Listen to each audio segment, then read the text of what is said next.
दोस्तों, भारत के प्रधानमंत्री श्री नरेंद्र मोदी जी अपने पड़ोसी देशों के महत्व को समझते हैं। भारत के पड़ोस में छोटे छोटे देश नेपाल, भूटान, बर्मा, श्रीलंका, मालदीव हैं। ये देश भारत के ऊपर निर्भर हैं और भारत भी इन देशों की खूब मदद करता रहा है और किसी भी देश के आंतरिक मामले में भारत ने कभी दखल भी नहीं दिया है।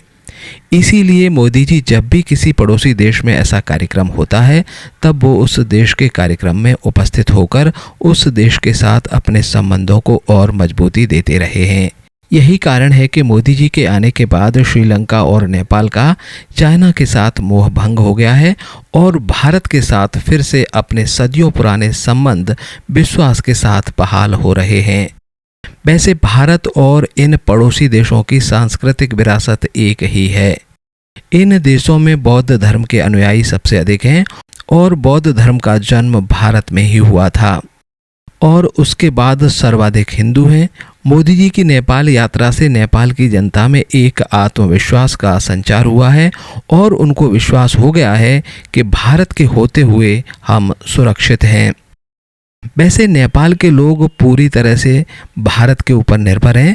सर्वाधिक पर्यटक नेपाल में भारत से ही जाते हैं और नेपाली लोग रोजगार की तलाश में हर साल लाखों की संख्या में भारत आते रहे हैं।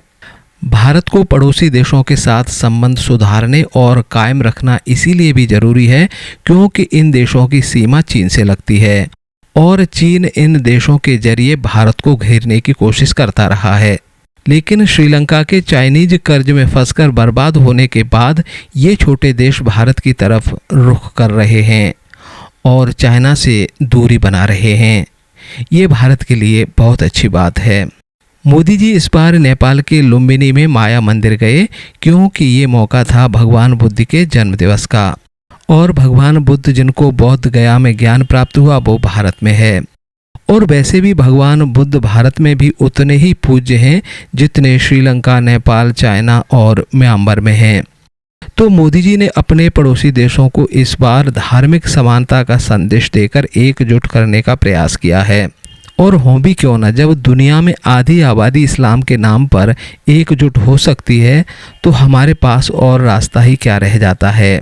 मोदी जी ने बुद्ध के ज्ञान और सेवा भाव का जिक्र करते हुए लोगों को याद दिलाया कि भारत आज भी बुद्ध के बताए मार्ग पर चलकर दुनिया को ज्ञान के साथ सेवा भी कर रहा है।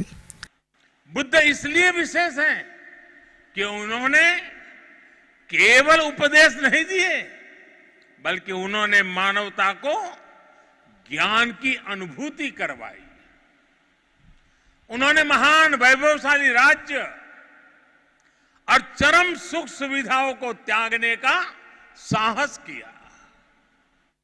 निश्चित रूप से उनका जन्म किसी साधारण बालक के रूप में नहीं हुआ था, लेकिन उन्होंने हमें यह एहसास करवाया कि प्राप्ति से भी ज्यादा महत्व त्याग का होता है। साथियों, भगवान बुद्ध के साथ मेरा एक और संबंध भी है जिसमें अद्भुत संयोग भी है और जो बहुत सुखद भी है। जिस स्थान पर मेरा जन्म हुआ, गुजरात का वडनगर, वहां सदियों पहले बौद्ध शिक्षा का बहुत बड़ा केंद्र था। आज भी वहां प्राचीन अवशेष निकल रहे हैं जिनके संरक्षण का काम जारी है। और हम तो जानते हैं हिंदुस्तान में कई नगर ऐसे हैं,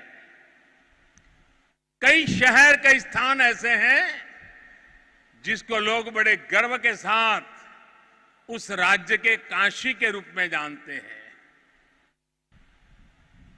भारत की विशेषता रही है और इसलिए काशी के समीप सारनाथ में मेरी आत्मीयता आप भी जानते हैं। अयोध्या में राम मंदिर का जिक्र करते हुए कहा कि नेपाल के लोगों में भी उतनी ही खुशी है जितनी कि भारत के लोगों में और कुल मिलाकर मोदी जी की यात्रा सफल रही। नेपाल में भी भारत माता की जय के साथ मोदी मोदी के नारे गूंजते रहे। भारत माता की जय।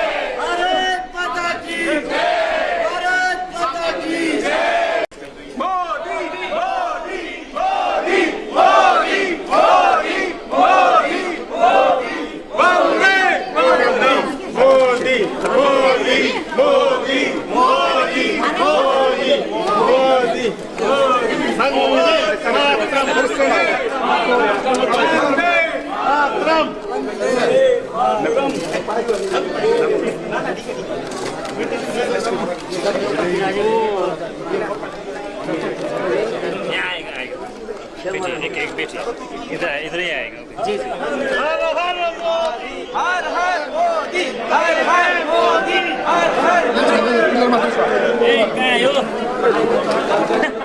आप देख रहे हैं तस्वीरें जिस तरह से प्रधानमंत्री का स्वागत किया जा रहा है गर्मजोशी के साथ। हर उम्र के जो लोग हैं, बच्चे, बूढ़े, जवान, महिलाएं, तमाम लोगों ने गर्मजोशी के साथ प्रधानमंत्री का स्वागत किया। और हमने देखा किस तरह से जब पीस के मैसेंजर के रूप में एक चित्र जब उन्हें दिखाया गया, जिसमें एक तरफ